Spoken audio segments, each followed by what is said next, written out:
حضور نے کیا پڑھا؟ جو رسول پوری کائنات کے مشکل کشاں تھے، جب ان پر مشکل آئی تو انہوں نے کیا پڑھا؟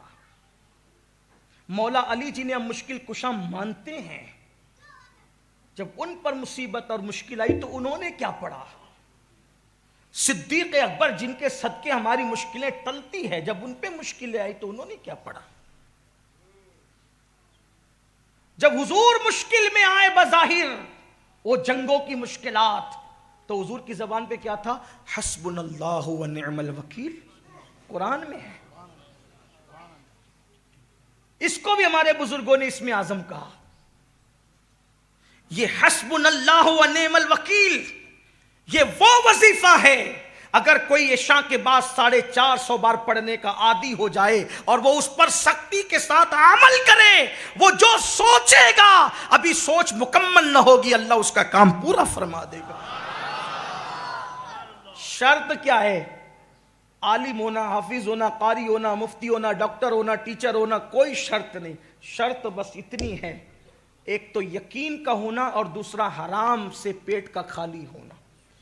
میں پھر کہتا ہوں آپ سے، سارے وظیفے پڑھ ڈالو، عورتیں ہی پڑھ رہی ہے بہت سے وظیفے، لوگ مانگتے ہیں یہ وظیفے اتنا پڑھتے ہیں حضرت اتنا اور دو، میں کہتا ہوں کم پڑھو، کم پڑھو لیکن پیٹ پر توجہ دو۔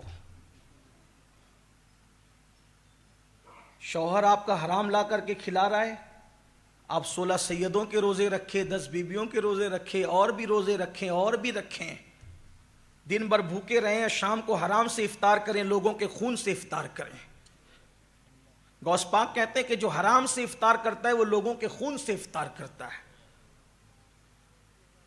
لوگوں کو یہ باتیں اچھی نہیں لگتی۔ اپنا دین بالکل سچا سچا، سیدھا سیدھا، 2 اور 2 + 4 کی طرح بالکل سیدھی سیدھی بات ہے، اور بہت مشکل نہیں ہے ہمارا دین، یا دین پہ چلنا بھی مشکل نہیں ہے، بہت مرتبے پا سکتے ہو۔ یقین چاہیے، اللہ رسول کے فرامین پر عمل چاہیے، پھر دیکھو کیسے کرم کی برسات ہوتی ہے۔ تو خواجہ عثمان ہارونی کے پاس مرید کہتا ہے، وہ بوڑھا کہتا ہے مریدوں کے سامنے، حضور بچہ گم ہو گیا کچھ کیجیے۔ آپ نے مریدوں سے فرمایا، پہلے آپ نے آنکھ بند کر کے مراقبہ کیا، پھر سر اٹھایا اور فرمایا ایک بار سورہ فاتحہ 3 بار قل هو اللہ پڑھو، اس کے بچے کے لیے دعا کرو۔ ہر ولی کی زندگی میں آپ کو سورہ فاتحہ ملے گی۔ سورہ فاتحہ یہ وہ سورت ہے کہ اللہ کے رسول فرماتے ایک دن جبریل امین آ کر کے کہتے ہیں یا رسول اللہ، نہ یہ سورت توریت میں تھی، نہ انجیل میں تھی، نہ زبور میں تھی۔ اگر یہ سورت توریت میں ہوتی تو موسیٰ علیہ السلام کا کوئی امتی یہودی نہ ہوتا، اگر یہ انجیل میں ہوتی تو عیسیٰ علیہ السلام کا کوئی امت جو ہے وہ اس طریقے سے گمراہی کا شکار نہ ہوتا جیسے وہ گمراہ ہوئے۔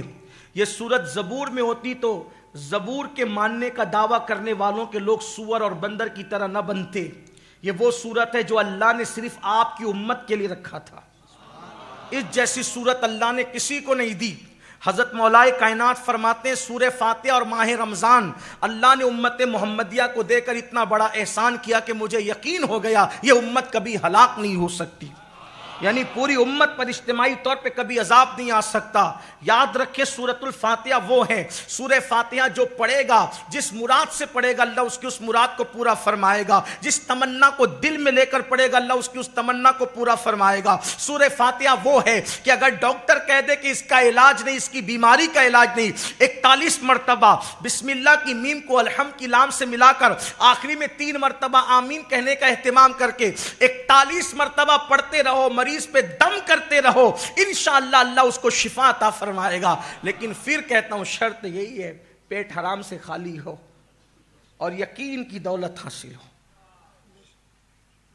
آج کل تو لوگوں کے یہاں دعوت کھانے میں بھی ڈر لگتا ہے، ہم لوگوں کو پتہ بھی نہیں ہوتا، یہ ذمہ داری تو بلانے والوں پہ ہوتی ہے کہ وہ کھلا کہاں رہے۔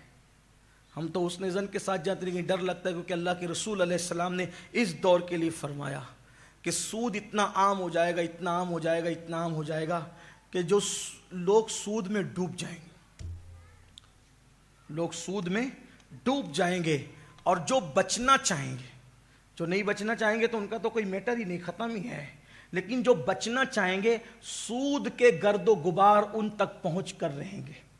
یعنی جو بچنے والے ہوں گے ان تک بھی گرد و غبار پہنچے گا۔ آج تو گھروں میں بیٹھ کر لوگ رمی کھیل رہے ہیں، کروڑ پتی بننے کے چکر میں، ایزی منی کے چکر میں رمی کھیلی جا رہی ہے۔ کون جائے محنت کرنے، کون جائے پسینہ بہانے، کون جائے پسینے کے جسے جسم کو بدبودار بنانے۔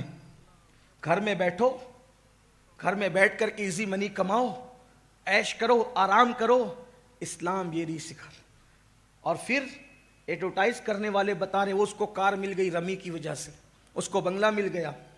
کروڑوں کا تم نے ہڑپ کیا اور چند لوگوں کو دیا تو اس کی اشتہار بازی کرتے ہو۔ یہ بھی تو بتاؤ کتنے روڈ پہ آئے، جوا نے کتنوں کو روڈ پہ لایا، کتنے مالداروں کو فقیر بنایا، کتنے دینے والوں کو مانگنے والا بنایا۔ اسلام یوں ہی منع نہیں کرتا، ایزی منی کے چکر میں اپنی حلال کمائی کو برباد مت کرو۔ اسلام ایزی منی کی بات نہیں کرتا، اسلام محنت کی بات کرتا ہے، اسلام مشقت کی بات کرتا ہے۔ یاد رکھنا، جو ایزی طور پر آتا ہے وہ ایزی طور پر چلا بھی جاتا ہے، اور جو محنت کی کمائی سے آتا ہے وہ ہمیشہ رہتا ہے۔ اس لیے اپنے جوانوں سے کہتا ہوں، محنت سے کمانا سیکھو، ایزی منی کے چکر میں اپنے باپ داداؤں کی حلال میں روزی کو، حلال دولت کو تباہ اور برباد نہ کرو۔ یہ دنیا شہد دکھاتی ہے، زہر پلاتی ہے۔ امام کہتے ہیں، شہد دکھائے، زہر پلائے، قاتل ڈائن شوہر کش، اس مردار پہ کیا للچایا۔ دنیا دیکھی بھالی ہے، تم ایزی منی کے چکر میں اپنے باپ داداؤں کی دولت کو داؤ پر لگا دو گے، کنگال ہو جاؤ گے۔ بعد میں خودکشی تک کی نوبت آتی ہے، بعد میں زہر کھا کر کے مرنے کی نوبت آتی ہے، بعد میں پھانسی کے پھندے پہ چڑھنے کی نوبت آتی ہے۔ اس لیے اپنے جوانوں سے کہتا ہوں، میری قوم کے جوانوں، اللہ نے ہماری قسمت میں جو لکھا ہے اس کو حلال راستے سے جا کر حاصل کرنے کی کوشش کرو۔ بہرحال خواجہ عثمان ہرونی نے جو ہے فرمایا، سورہ فاتحہ پڑھو ایک بار، 3 مرتبہ قل ہو اللہ شریف پڑھو، اور اس کے بعد ہاتھ اٹھا کر آپ نے دعا کی، اے اللہ اس کے بچے کو اس کے گھر تک پہنچا دے۔ حضرت یعقوب اور یوسف جو دونوں ایک دوسرے سے بچھڑ گئے تھے مولا، ان کے ملن کا، ان کے ملاپ کا واسطہ مولا اس کے بچے کو اس سے ملا دے۔ اور پھر آنکھ کھول کر کے ہاتھ نیچے کر کے فرماتے ہیں، جاؤ جاؤ انشاءاللہ تمہارا بیٹا تمہارے گھر آ گیا۔ اور یاد رکھنا، اگر وہ آ جائیں تو مجھ سے ملانے کے لیے ضرور لانا۔ یہ شخص دوڑا دوڑا گیا، سوچو اس کی خوشی کا عالم کیا ہوگا۔ مر جانے والوں پہ صبر ہوتا ہے، گم ہو جانے والوں پہ زندگی میں کبھی صبر نہیں ہوتا۔ اللہ اکبر، اس باپ کے دل سے پوچھ جس کے بچے گم ہو جاتے ہیں ان کو کتنی تکلیف ہوتی ہے۔ اللہ کسی باپ کو وہ دن نہ دکھائے۔ وہ بوڑھا لکڑی ٹیکتے ہوئے آیا تھا، لیکن پوری طاقت سے جب گیا تو محلے میں پہنچا تو لوگوں نے پکار کے کہا، مبارک ہو تمہارا بیٹا گھر آ گیا ہے۔ جیسی بیٹے کو پایا، ملاقات کی، اور باپ بیٹے کے جذبات ایک دوسرے سے گلے ملنے کے بعد جب مکمل ہوئے، ہاتھ پکڑا، کہا چل پہلے خواجہ عثمان ہارونی کی قدم بوسی کے لیے۔ جب آیا اس جوان نے دیکھا تو دیکھتا رہ گیا۔ خواجہ عثمان ہارونی نے فرمایا کیا ہوا؟ کہا حضور مجھے لوگ اٹھا کر کے لے گئے تھے، ایک کشتی میں مجھے قید کر لیا تھا، اور کشتی میں قید کرنے کے بعد میں اسی میں پڑا ہوا تھا اور وہ مجھے کہیں لے جا رہے تھے۔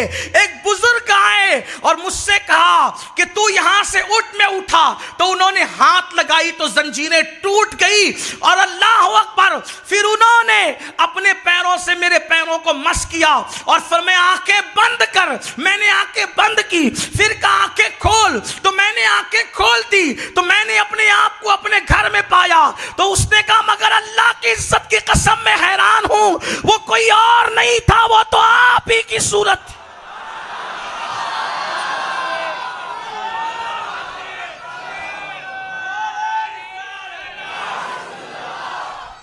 سرکار خواجہ عثمان ہرونی فرماتے چپ رہو چپ رہو چپ رہو، خاموش کیا۔